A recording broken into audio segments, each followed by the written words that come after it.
Friends ఈ రోజు మన దగ్గర టీవీఎస్ ఐక్యూబ్ ఎలక్ట్రిక్ స్కూటర్ ఉంది. ఇది లేటెస్ట్ మోడల్ కాదండి, last year model.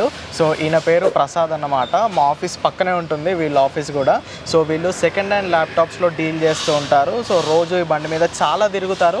So most of the time ఈ టీవీఎస్ ఐక్యూబ్ ఎలక్ట్రిక్ స్కూటర్ని ఈయనే యూజ్ చేస్తారు. ఇది 2024 మోడల్, 3.4 kWh మోడల్. సో ఈ వీడియోలో మన ప్రసాద్ గారిని అడిగి ఈ బండి యొక్క పర్ఫార్మెన్స్ ఎలా ఉంది, ఈ 1 ఇయర్లో వీళ్ళు ఎన్ని కిలోమీటర్స్ తిరిగారు అండ్ రేంజ్లో ఏమైనా డ్రాప్ ఉందా లేదా, ఓవరాల్గా దీని ఫీడ్బ్యాక్ ఎలా ఉందో తెలుసుకుందాము. అండ్ మీరు కూడా ఇలానే మీ ఎలక్ట్రిక్ బండి యొక్క రివ్యూ మాతో షేర్ చేసుకోవాలనుకుంటే స్క్రీన్పై కనిపిస్తున్న వాట్సాప్ నెంబర్కి మీ డీటెయిల్స్ని షేర్ చేయండి. అదే వాట్సాప్ నెంబర్ కింద డిస్క్రిప్షన్లో కూడా ఉంటుంది. సో దానికి మీ డీటెయిల్స్ని షేర్ చేయండి, లేదా దాని కిందే గూగుల్ ఫామ్ ఉంటుంది, దాన్ని ఫిల్ చేసినా కానీ మేమే మళ్ళీ కాంటాక్ట్ అవుతాం. మీ దగ్గర ఎలక్ట్రిక్ సైకిల్ ఉన్నా, ఎలక్ట్రిక్ బండి ఉన్నా, ఎలక్ట్రిక్ ఆటో ఉన్నా, ఎలక్ట్రిక్ కార్ ఉన్నా, ఏ ఎలక్ట్రిక్ వెహికల్ అయినా మీ ఫీడ్బ్యాక్ మాతో షేర్ చేసుకోవచ్చు.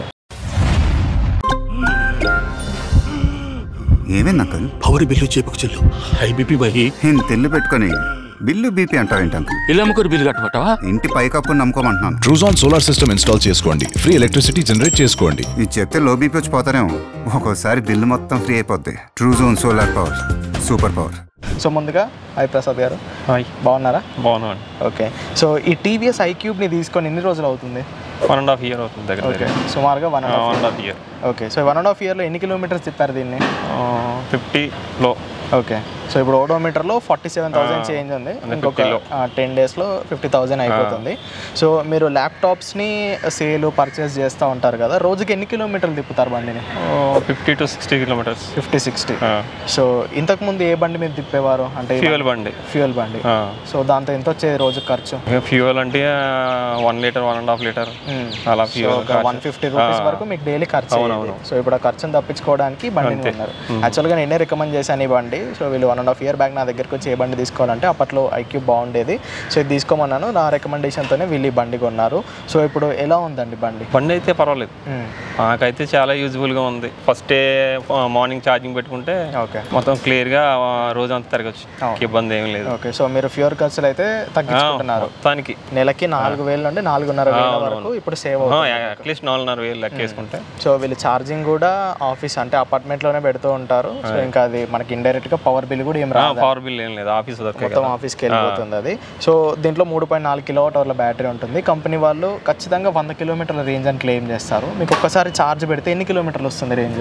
100 kilometers. ఓకే, దాంట్లో ఎంత చూపిస్తుంది డిస్ప్లేలో? 1.5, అది 105 చూపిస్తే మీకు 100 kilometers పక్క. ఓకే, దీంట్లో 2 మోడ్స్ ఉంటాయి, eco mode and sports mode.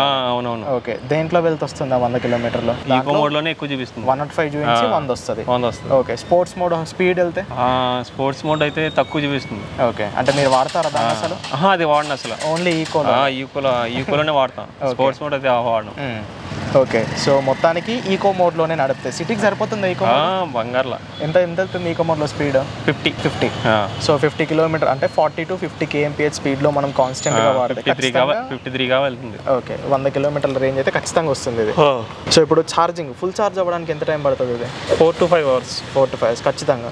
ఎప్పుడు పెడతారు మీరు? మార్నింగ్ పెట్టేస్తారా? మార్నింగ్ నేను 8కి వస్తా. ఓకే, ఈ మాక్సిమం 11 o'clock వరకు ఓకే ఛార్జింగ్ ఉంటుంది. అది ముందు పెట్టిన రోజు కూడా ఉంటుంది కదా. ఓకే ఓకే, అది కూడా మొత్తం కంప్లీట్ అవ్వడానికి 3 hours ఓకే to 4 hours అంతే. ఓకే, మొత్తానికి లేకపోతే 4 hours దాటి పడుతుంది. అంటే ఒక 20% నుంచి 100 అవ్వడానికి అయితే 3.5 hours అంతే. ఓకే, ఇది పెడితే మనకి 100 kilometers. కాకపోతే నేను ఏం చూస్తానంటే, నేను ఈ బండిని ఎప్పుడు అపార్ట్మెంట్లో చూసినా కానీ ఛార్జింగ్ పెట్టే ఉంటుంది. అది మీరు ఒక 10 kilometers వెళ్ళొస్తారు ఛార్జింగ్ పెడతారు, మళ్ళీ అలవాటు అయిపోయింది మాకు అలాగా. ఓకే, సో ఇంత హెవీగా మీరు బ్యాటరీకి ప్రెషర్ ఇస్తారు కదా, బ్యాటరీకి ఏమైనా ప్రాబ్లం వచ్చిందా? అలా పెట్టడం వల్లే వచ్చినట్టుంది మాకు. ఓకే, ప్రాబ్లం వచ్చింది ఆల్రెడీ. అంటే కంటిన్యూ పెట్టడం వల్ల మీకు ఏంటంటే సాయంత్రం కూడా ఒకవేళ రన్నింగ్ ఉంటుందని మేము 100 above చూడాలి, 100 చూడాలి కానీ నేను నైట్ కూడా పెట్టడంతో దానికి ఆల్రెడీ మేము బ్యాటరీ కూడా రీప్లేస్ చేసాం. ఓకే, దీన్ని రేంజ్ యాంగ్జైటీ అంటారండి. మనకి ఎక్కడ ఇంకో 50 kilometers వెళ్ళాల్సి వస్తుందో ఖచ్చితంగా డిస్ప్లేలో 100 ఉండాలి, 100% ఛార్జ్ ఉండాలి. అవునవును, దాని గురించి అంత మాట ఛార్జింగ్ పెట్టుంటాం. వీళ్ళు 10 kilometers వెళ్ళొస్తారు ఛార్జింగ్ పెడతారు, మళ్ళీ 5 kilometers వెళ్ళొస్తారు ఛార్జింగ్ పెడతారు, కూల్ అయ్యేదాకా కూడా చూడరు. సో అందువల్లనే వీళ్ళకి 1 yearలో ఒకసారి బ్యాటరీ పాడైపోయింది. ఎన్ని రోజుల తర్వాత పాడైంది అది? జస్ట్ మొన్న 45,000 కిలోమీటర్స్ వచ్చినప్పటికి బ్యాటరీ రీప్లేసింగ్ మాకే ఇచ్చారు కంపెనీ వాళ్ళు. ఓకే. సో పర్చేస్ కూడా ఏం చేయాలి. సో వారంటీలో ఉంటుంది, దీనికి 3 years వారంటీ వస్తుంది. సో బ్యాటరీలో ప్రాబ్లం వచ్చింది వీళ్ళకైతే, మరి అది వీళ్ళు ఊరికే ఛార్జింగ్ పెట్టడం ద్వారా వచ్చిందా లేదంటే ఇంటర్నల్గా ఏదైనా ప్రాబ్లం ద్వారా వచ్చిందో లేదో కానీ బ్యాటరీ అయితే 40%కి మించి ఛార్జ్ అవ్వట్లేదు అప్పుడు పాత బ్యాటరీ ఉన్నప్పుడు. సో ఈ ఇష్యూని వీళ్ళు సర్వీస్ సెంటర్కి తీసుకెళ్తే వీళ్ళు వారంటీలో కొత్త బ్యాటరీ చేంజ్ చేసి ఇచ్చారు. సో అప్పుడు తీసుకెళ్ళక మిమ్మల్ని మన క్వశ్చన్స్ అడిగారా, ఎందుకు పాడైపోయింది, మీరు ఎలా వాడతారని? లేదంటే ఏమీ అడగకుండా వాళ్ళే చెక్ చేసుకుని వాళ్ళే? మేము అడిగినట్టు ఏంటంటే మేము ఎలాగ ఛార్జ్ అవ్వట్లేదని మేము కంప్లైంట్ చెప్తుంది తప్ప మమ్మల్ని చెప్పరు కదా. ఓకే.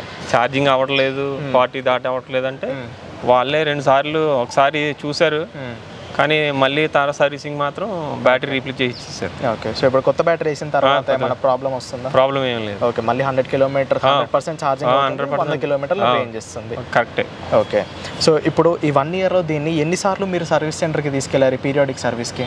నాకైతే 2 months ఒకసారి తీసుకెళ్ళాం. ఓవర్ డ్యూ చూపిస్తుంది, సర్వీస్ ఓవర్ డ్యూ చూపిస్తుంది. అది కంప్లీట్ అయిపోయిన తర్వాత తీసుకెళ్తూ ఉంటాం. ఓకే. సో డిస్ప్లేలో మీకు చూపిస్తుంది, సర్వీస్ చూపిస్తుంది. ఓకే. సో అక్కడికి తీసుకెళ్ళాక మీకు ఎంత ఖర్చు వస్తుంది ఈ సర్వీస్కి? ఇది లేబర్ ఛార్జ్ తప్ప మన స్పేర్ పార్ట్స్ ఏమైనా వేసుకుంటే వాటి ఛార్జ్ తప్ప లేబర్ ఛార్జ్ నుంచి 550 నుంచి 750 దాకా ఉంటుంది అంతే. ఓకే. లేబర్ ఛార్జ్ 500 to 700 అంతే. ఓకే. ఏమైనా చేంజ్ చేయించారు ఇప్పటి వరకు దీంట్లో? ఫ్రంట్ డిస్క్ మార్పించాం, డిస్క్ అరిగిపోయింది. ఓకే. ఆ డిస్క్ మార్పించాను అనమాట. 45,000 కిలోమీటర్లు కాబట్టి ఫ్రంట్ రేర్ 2 మార్పించారా? ఫ్రంట్ 2 మార్చమన్నాం, కానీ ఏంటంటే ఫ్రంటే మార్చారనుకుంటున్నాను, బ్యాక్ సైడ్ అయితే మార్చలేదు అనుకుంటున్నాను. ఓకే. డిస్కౌటే కదా మరి, మాకు ప్లేట్ ఇచ్చింది అయితే డిస్కౌంట్ ఇచ్చారు. ఓకే. ఓకే. రైట్. సో ఇది మినహాయిస్తే ఇంతవరకు ఏం మార్చలేదు. అసలు నా చేతిలో రన్నింగ్లో ఉండగా అయితే బండి అయితే రిపేర్ కానీ అదే సడన్గా ఆగిపోతాం కానీ ఏమీ లేదు. ఓకే. సో ఎప్పుడైనా వాటర్లో తీసుకెళ్లారు? వాటర్లో రెయిన్లో వెళ్ళిపోతాం, రెయిన్లో వెళ్ళిపోయినా వాటర్లో ఏం అవ్వదు. ఓకే. సో ఇప్పటివరకు ఏమైనా యాక్సిడెంట్స్ అయ్యాయా బండికి? ఒకసారి అయింది. ఓకే. ఏమైందంటే ఇప్పుడు వర్షంలో వెళ్ళినప్పుడు ఉంటుంది కదా, స్పీడ్ బ్రేకర్ ఆటోమేటిక్గా సడన్ బ్రేక్ లాట్ వేస్తాం కదా, వేసినప్పుడు ఇక్కడ ఇలా పడినప్పుడు ఇది బయటకు వచ్చింది అనమాట. డోర్ రైట్ సైడ్ పడింది. రైట్ సైడ్ పడినప్పుడు దానికి ఏంటంటే ఏదో తగిలింది, బలంగా తగిలింది, దీనికి తగలడం వల్ల బయటకు వచ్చింది. అంతే, అంతకుండా ఉన్నాయి. ఇలా పడినప్పుడు ఏ రాడన్నా తగిలి ఉంటుంది, అందుకు బయటకు వచ్చింది. గ్యాప్ కూడా ఉంది ప్యానల్. అది మీరు సర్వీస్ ఇక్కడ నొక్కింది. సర్వీస్ సెంటర్ తీసుకెళ్ళినప్పుడు ఇది ఫిక్స్ చేయలేదా వాళ్ళు? సర్వీస్ సెంటర్కి అది వెళ్ళినప్పుడు ఏంటంటే మేము అది పడినాక ముందు తీసుకెళ్ళాం సర్వీస్ సెంటర్, తర్వాత తీసుకెళ్ళా. అది బలవంతంగా నొక్కారనమాట అంతే. ఓకే. సో మొత్తం ఓవరాల్ మీకు బండి ఎలా అనిపించింది? నాకైతే బెస్టే. ఓకే. ఫ్యూయల్ మీద ఇది బెస్టే. సో ఈ 1 yearలో ఈ 1 year చూసారు, ఇప్పుడు మన పెట్రోల్ బండ్లు అంటే 7-8 సంవత్సరాలు ఈజీగా వస్తాయి. సో ఈ బండి ఎన్ని సంవత్సరాలు రావచ్చు? ఈ బాడీ క్వాలిటీ కానీ ఇవన్నీ అనలైజ్ చేసుకుంటే ఎన్ని సంవత్సరాలు నడుపుకోవచ్చు దీన్ని? 5 to 6. ఇంకా ఎక్కువ వెళ్ళచ్చు. అదే మేమైతే కంపెనీ వైజ్ తిరుగుతాం కాబట్టి, అదే ఒక ఫ్యామిలీకి అయితే మాత్రం ఒక 10 years వరకు మాత్రం ఇబ్బంది ఉండదు. బండిని జాగ్రత్తగా నడుపుకోవాలి, టైం టు టైం సర్వీస్ చేయాలి, నీట్గా పెట్టుకోవాలి అంతే. సో ఇలా చేస్తే కనుక ఈజీగా ఒక 5 సంవత్సరాలు అయితే నడుపుకోవచ్చు. 5 సంవత్సరాలు కంపల్సరీ. రైట్. అంటే ఫ్యామిలీ వైజ్ ఏంటంటే వాళ్ళు మార్నింగ్ ఒకటి పిల్లలు డ్రాప్ చేయడానికి వాళ్ళని తీసుకెళ్తారు, అంతవరకు తప్ప ఉండదు. మేమైతే ఏముంది అంత మాట ఇంకా ఏదో పక్క తిరుగుతూ ఉంటాం కాబట్టి ఛార్జ్ అలా పెడుతూ ఉంటాం, అలా చేస్తూ ఉంటాం. సో మొత్తానికి బండితోనైతే మీరు సాటిస్ఫై ఫుల్ సాటిస్ఫైడ్. సో వీళ్ళు ఒక 1.5 year బ్యాక్ బండి కొన్నప్పుడు సుమారుగా ఒక 1.4 lakhs వరకు పడింది. ఇది అంతేనా? మొత్తం నాకు తెలిసి క్యాష్ పెట్టి కొన్నారు అనుకుంటా. సో మొత్తానికి యాజ్ ఆఫ్ నో దీంట్లో ఒకసారి అయితే బ్యాటరీ ప్రాబ్లం వచ్చింది, సర్వీస్ సెంటర్ తీసుకెళ్తే వాళ్ళు అనలైజ్ చేసి బ్యాటరీ ఫ్రీగానే రీప్లేస్ చేసి ఇచ్చారు. ఈచ్ టైం పీరియాడిక్ సర్వీస్కి వెళ్ళినప్పుడల్లా 500 to 700 వరకు బిల్ వస్తుంది. మేజర్గా కంప్లైంట్స్ ఏమీ లేవు. ఓవరాల్గా వీళ్ళైతే కమర్షియల్ పర్పస్కి యూజ్ చేస్తూ సాటిస్ఫై అయితే అయ్యారు. సో మీలో కనుక ఎవరైనా టీవీఎస్ ఐక్యూబ్ స్కూటర్ వాడుతుంటే మీ ఫీడ్బ్యాక్ ఏంటో కింద కామెంట్ చేయండి. సో వీడియో కింద మరి నెక్స్ట్ వీడియోలో మళ్ళీ కలుసుకుందాము. Until then go green, go electric.